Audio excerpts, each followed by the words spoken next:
In my last video, I unboxed this John Deere hydraulic oil dye, and today I put it in, and I don't know if you can see there, but it worked.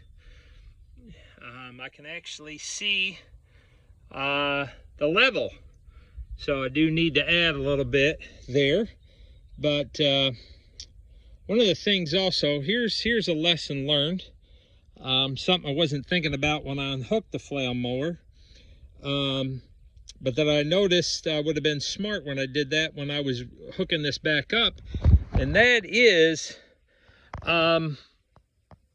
marking your hydraulic lines. So that way you know which line is which and how they need to be plugged into your rear remotes.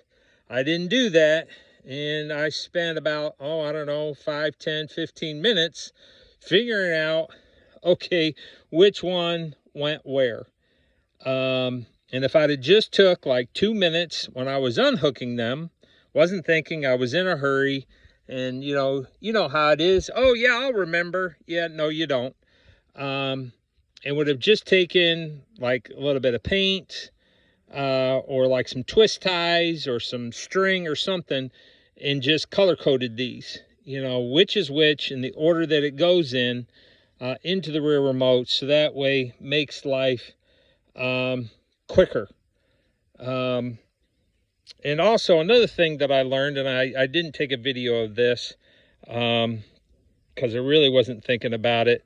When you unhook, make sure you're on as level of ground as possible, or you get this as level as possible. It wasn't impossible to get this hook back up, but it would have been a little bit easier if I would have put something under the jack stands that were there, just to get them up a little bit more off the ground.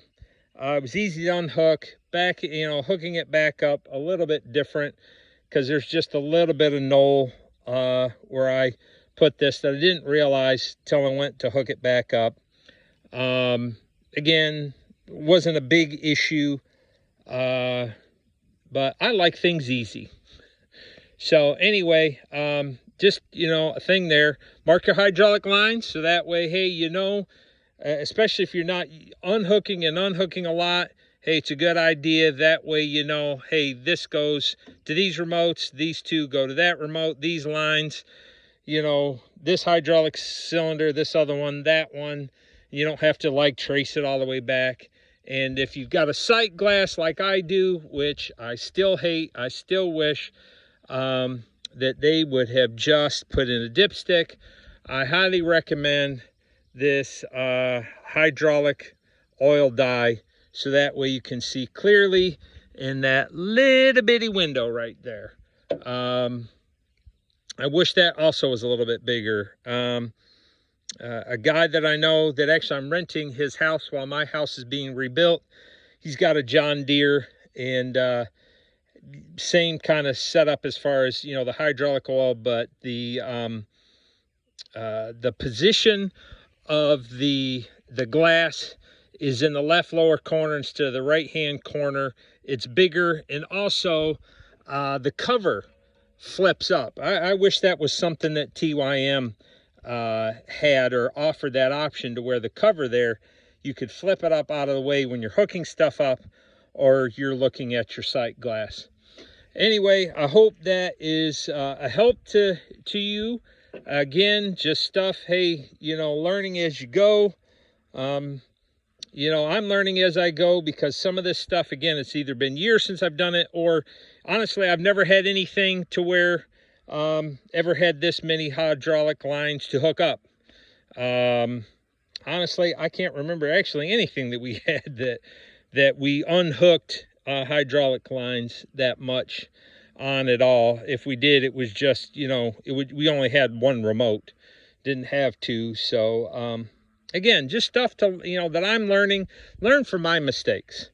It's good to learn from mistakes. It's even better to learn from somebody else's mistakes instead of making those mistakes yourself.